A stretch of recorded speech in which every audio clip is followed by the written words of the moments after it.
यादों के इस सफ़र से लाई हूँ फिर एक नई कहानी। कहते हैं रिश्ते तो ऊपर से ही बनकर आते हैं।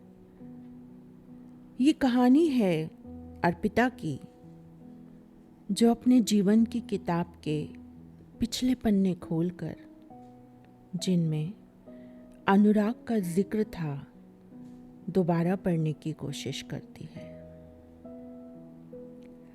बेटा, जल्दी तैयार हो जाओ, लड़के वाले आपको देखने आने वाले हैं। अर्पिता की माँ ने प्यार से बोला।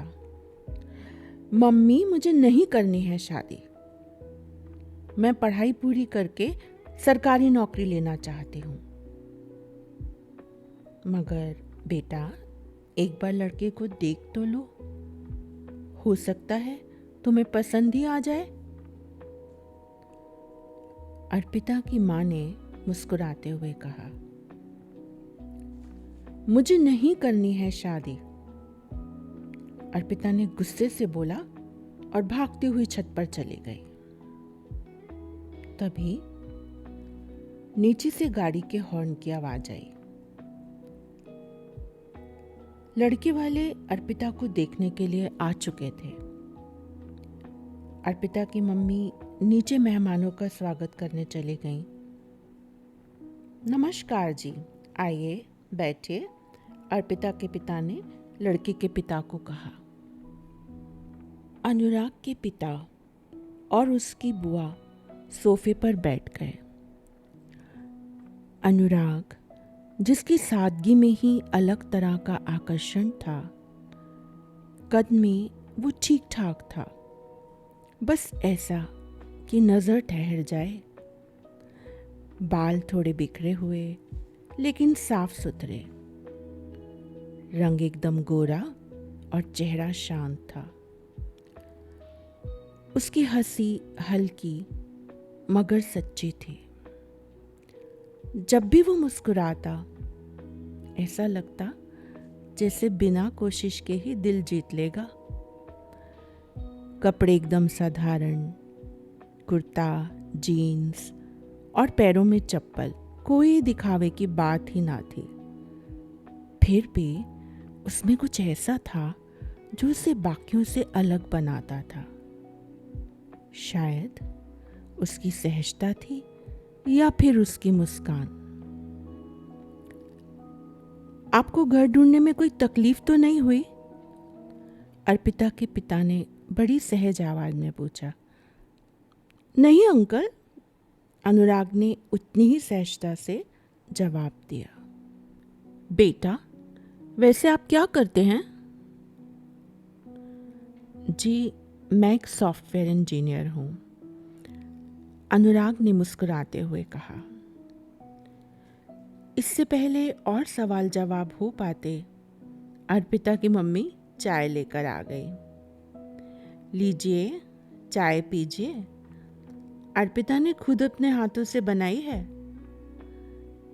वैसे आपकी बेटी क्या करती है? अनुराग की बुआ ने चाय की चुस्की लेते हुए पूछा। वो अभी कॉलेज के लास्ट ईयर में है।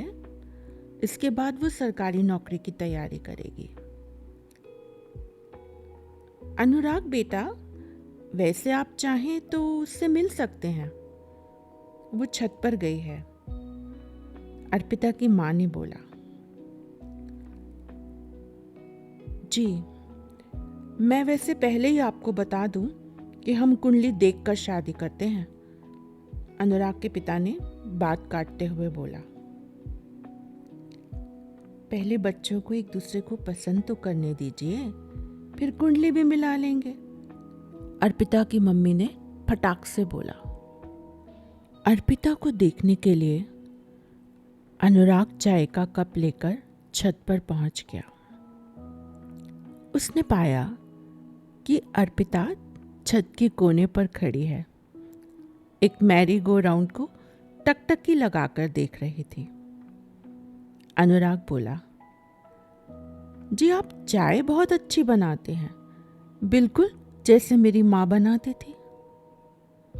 अर्पिता, जो इस बात से अनजान थी कि उसके साथ छत पर कोई और भी मौजूद है, एकदम से पलटी और घबराते हुए बोली, आप कौन? मैं अनुराग, जो लड़का आपको देखने आने वाला था। यह सुनकर अर्पिता को बहुत तेज गुस्सा आया। उसकी इजाजत के बिना उसके मम्मी पापा लड़के वालों को कैसे बुला सकते थे? मगर वह अनुराग को कुछ बोल ही ना पाई। अनुराग को देखकर वो पूरी सुन पड़ चुकी थी। उसका दिल जोर जोर से धड़कने लगा था। जैसा अक्स उसने सपने में अपने होने वाले पति का बनाया था, अनुराग हूबहू वैसा था। अर्पिता वो लड़की थी जो शायद पहली नज़र में किसी भीड़ में गुम हो जाए, लेकिन दूसरी नज़र में उसकी सादगी को अनदेखा करना बहुत मुश्किल था। न ज़्यादा गोरी, न बहुत सांवली, लेकिन उसमें एक अपनेपन का रंग था, एक सुकून था। उसके चेहरे पर मासूमियत की झलक थी। उसकी आंखें बहुत बड़ी तो ना थीं, मगर उन पर लगाया हुआ काजल खूबसूरत लगता था। उसके कपड़ों का चुनाव भले ही साधारण था, पर पहनने का अंदाज कुछ ऐसा था कि हर रंग उस पर खिल जाए। अर्पिता वो लड़की थी जो आईने के सामने ज़्यादा वक्त नहीं बिताती थी, क्योंकि उसकी सादगी उसे संवारती थी। अर्पिता ने कुछ सहमते हुए बोला, चाय बनाती थी? उन्हें अब क्या हुआ? उनका स्वर्गवास हुए 10 साल हो चुके हैं। सॉरी, मुझे नहीं पता था। वैसे हवा अच्छी चल रही है, अनुराग ने बात को घुमाते हुए कहा। आप अक्सर यूं ही छत पर आती हैं? पहले तो कभी कभी आती थी, मगर जब से ये पास वाले ग्राउंड में वो झूला लगा है ना, तब से रोज शाम को आ जाती हूँ। अर्पिता ने मैरीगो राउंड की तरफ इशारा करके बोला। आप कभी उस झूले पर गई हैं? अनुराग ने पूछा। दिल तो बहुत करता है, मगर डर लगता है। कोई है भी तो नहीं जो मेरे साथ चले। आप मेरे साथ चलेंगी? अनुराग ने चाय का खाली कप छत के किनारे पर रखते हुए बोला। अभी? अर्पिता ने चौंक कर पूछा। हाँ, आपके हाथ की चाय का स्वाद मेरे लिए हमेशा यादगार रहेगा। मैं चाहता हूँ मैं भी कुछ ऐसा करूँ जिससे आप मुझे हमेशा याद रखें। ये सुनकर अर्पिता शर्मा गई। दोनों भागते हुए उस झूले के पास पहुंच गए। पहले तो अर्पिता बिल्कुल नहीं घबरा रही थी, मगर जैसे ही झूले पर चढ़ने की बारी आई, वो सहम गई। अनुराग के बहुत बार बोलने के बाद भी वो झूले पर बैठने को तैयार ना थी। आप अपनी आंखें बंद कर लीजिए और मेरा हाथ पकड़ लीजिए, अनुराग प्यार से बोला। अनुराग की बात मानकर उसने अपनी आंखें बंद कर लीं और उसका हाथ कसकर थाम लिया। अनुराग, जो पहली नज़र में ही अर्पिता को पसंद आ गया था, उसके छूने से अर्पिता के शरीर में झंझनाहट सी पैदा होने लगी। अर्पिता का मन था कि वो सिमट कर अनुराग के गले लग जाए और अनुराग की धड़कनों को महसूस करे, मगर अर्पिता ने खुद को संभाला और अनुराग के साथ झूले पर बैठ गई। बैठते समय अनुराग ने अपना हाथ अर्पिता के कंधे पर रख दिया और अर्पिता ने अपना सिर उसके सीने पर। झूला झूलते जब भी अर्पिता को डर लगता, वो आंखें बंद कर अनुराग से लिपट जाती। अनुराग सही था। अर्पिता के लिए उसके साथ बिताया हुआ वक्त यादगार बन चुका था। अर्पिता चाहती थी वक्त थम जाए और वो यूं ही अनुराग की धड़कनों को महसूस करती रहे, मगर वक्त चलता गया और झूला थम गया। अब फिर कब मिलेंगे? अर्पिता ने झूले से उतरते हुए अनुराग से पूछा। जब किस्मत मिला दे। मतलब आप शादी के लिए ना करेंगे? अर्पिता ने मायूस होकर पूछा। असल में मेरे पिताजी कुंडली मिलाने में बहुत यकीन करते हैं। माँ के गुजर जाने का दोषी वो खुद को ही ठहराते हैं। उनके विवाह के वक्त पंडित ने उन्हें सावधान किया था कि अगर उनकी कुंडली लड़की से ना मिली तो कुछ सालों बाद कोई बड़ी अनहोनी होने का आसार है। मेरे पिता ने मेरे लिए बहुत से रिश्ते देखे, मगर कुंडली ना मिलने के कारण बात आगे ही ना बढ़ी। अगर हमारी कुंडली ना मिली तो? अर्पिता ने अनुराग से दोबारा सवाल किया। तो शायद किस्मत नहीं चाहती कि हम दोनों मिलें। इस बार अनुराग की आवाज में भी मायूसियत थी। बात करते करते अनुराग और अर्पिता कब घर वापस पहुंच गए पता ही ना चला। अरे बेटा, कहाँ चले गए थे? इतनी देर कर दिया आने में। लगता है बस कुंडली ही मिलानी बाकी है। बच्चों ने तो एक दूसरे को पसंद कर लिया। अनुराग के पिता ने हंसते हुए बोला और वो सब गाड़ी में बैठ गए। अर्पिता वहाँ खड़ी खड़ी अनुराग की गाड़ी को जाते हुए देख रही थी। उसे उम्मीद थी कि अनुराग उसे एक बार तो मुड़कर जरूर देखेगा, मगर अर्पिता जैसा सोच रही थी वैसा कुछ नहीं हुआ।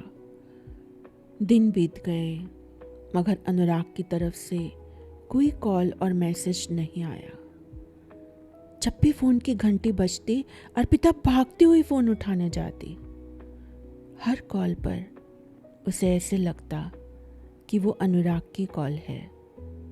वो घंटों फोन के सामने बैठी रहती। दिनों के हफ्ते, हफ्तों के महीने यूं ही बीत गए, मगर जिस कॉल का अर्पिता को इंतज़ार था वो कॉल कभी ना आया। अर्पिता के लिए और भी रिश्ते आने लगे, मगर वो सब रिश्तों को ना करती रही। अर्पिता का बस चलता तो वो अनुराग के लिए सारी उम्र इंतजार करती। अर्पिता को अपने माँ बाप की सुननी पड़ी। उसकी शादी ना चाहते हुए भी समीर के साथ हो गई।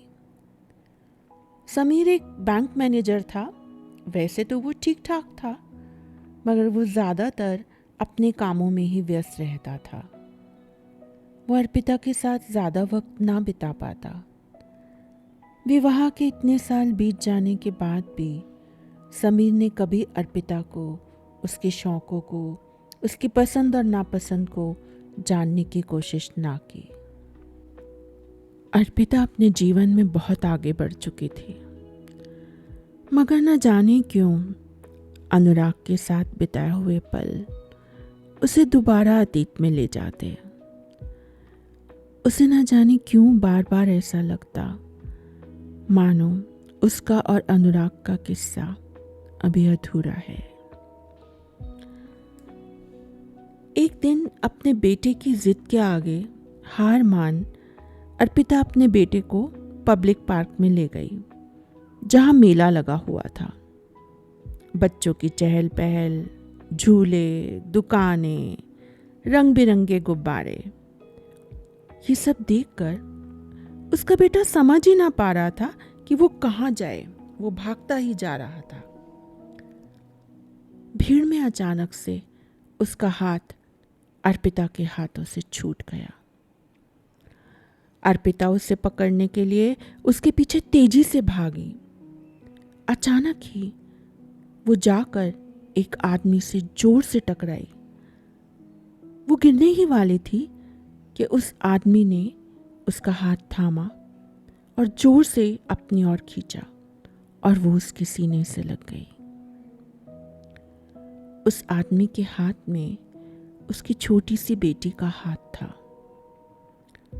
वो व्यक्ति बोला, आप रुकिए, मैं पकड़ता हूं। अपनी बेटी को छोड़कर भागकर उसने अर्पिता के बेटे को गोद में उठाकर उसे दे दिया। अर्पिता अपने बेटे को गुस्से में आकर एक थप्पड़ लगाने ही वाली थी कि वो व्यक्ति बोला, रहने दीजिए, आगे से बिल्कुल ऐसा नहीं करेगा, है ना बेटा? हमेशा भीड़ में बड़ों का हाथ पकड़कर चलते हैं। उस व्यक्ति से नजर टकराते ही अर्पिता जैसे घबरा गई और आश्चर्य और घबराहट में ही वो लड़खड़ाते हुए जवान में बोली, आप यहां? वो व्यक्ति जैसे सुन पड़ गया। दोनों समझ ही नहीं पा रहे थे कि वो एक दूसरे को क्या बोले। दोनों टकटकी लगाए एक दूसरे को देख रहे थे। फिर मैरी गो राउंड को देखकर अर्पिता का बेटा जोर से चिल्लाया, मम्मी मम्मी, मुझे वो झूला झूलना है। अर्पिता ने अपने बेटे की ओर गुस्से से देखा। अर्पिता को समझ नहीं आ रहा था कि वो उसे कैसे बताए कि उसे झूले से डर लगता है। मैं झूला दूंगा, मुझे पता है आपको झूले से डर लगता है, अनुराग ने दबी आवाज में कहा। ये सुनकर अर्पिता को थोड़ी राहत महसूस हुई। अनुराग सबको लेकर झूले के पास जाने लगा। अर्पिता अनुराग के साथ बिताया हुआ वो वक्त दोबारा जीना चाहती थी। तभी अनुराग ने अपना हाथ आगे बढ़ाया और अर्पिता की ओर प्यार भरी निगाहों से देखा। अर्पिता के लिए तो वक्त जैसे थम सा गया। उसका दिल जोर जोर से धड़कने लगा, मगर उसने हिम्मत करके अनुराग का हाथ थामा और दोनों झूले पर चढ़ गए। शायद यही जिंदगी थी जो अर्पिता ने अनुराग के साथ सोची थी। 2 बच्चे, एक लड़का, एक लड़की, उसके हाथों में अनुराग का हाथ। आज चाहे अनुराग उसका ना था, मगर इस वक्त अनुराग उसके साथ था। जैसे ही झूला रुका, सब धीरे धीरे नीचे उतरने लगे। अनुराग ने भी एक एक करके सबका हाथ पकड़कर उन्हें झूले से उतारा। सहज होते ही अर्पिता ने पूछा, आप क्या करते हैं? एक मल्टीनेशनल कंपनी में काम करता हूँ, अपने पिताजी के साथ रहता हूँ। और पत्नी? अर्पिता ने पूछा। अनुराग ने कुछ धीमी सी आवाज में कहा, 7 साल पहले उसकी एक एक्सीडेंट में मृत्यु हो गई। और आपके पति? वह बैंक मैनेजर हैं। हम यहीं पास में बैंक कॉलोनी में रहते हैं। मैंने आपके फ़ोन का बहुत इंतज़ार किया, अर्पिता ने कुछ छेपते हुए बोला। मुझे आज भी वो दिन याद है जब गाड़ी में बैठकर आप हमारे घर से जा रहे थे और आपने एक बार भी मुड़कर पीछे नहीं देखा। अनुराग ने मुस्कुराते हुए कहा, मैं सोसाइटी के गेट तक शीशे में तुम्हें ही देखता जा रहा था। अर्पिता को समझ नहीं आ रहा था कि वो क्या बोले। वो चुप और मायूस खड़ी रही। अनुराग ने उसके बेटे के सिर पर प्यार से हाथ फेरते हुए पूछा, इसका क्या नाम है? अर्पिता ने कुछ झेपते हुए बोला, अनुराग। ये सुनकर अनुराग के चेहरे पर हल्की सी मुस्कान आई। अर्पिता ने उसकी बेटी की ओर देखते हुए पूछा, आपकी बेटी का नाम? अनुराग ने उसी मुस्कान से कहा, अर्पिता। अब आप सब सोचकर मुझे बताएं कि अनुराग के कुंडली मिलाने का क्या सच में सही परिणाम हुआ?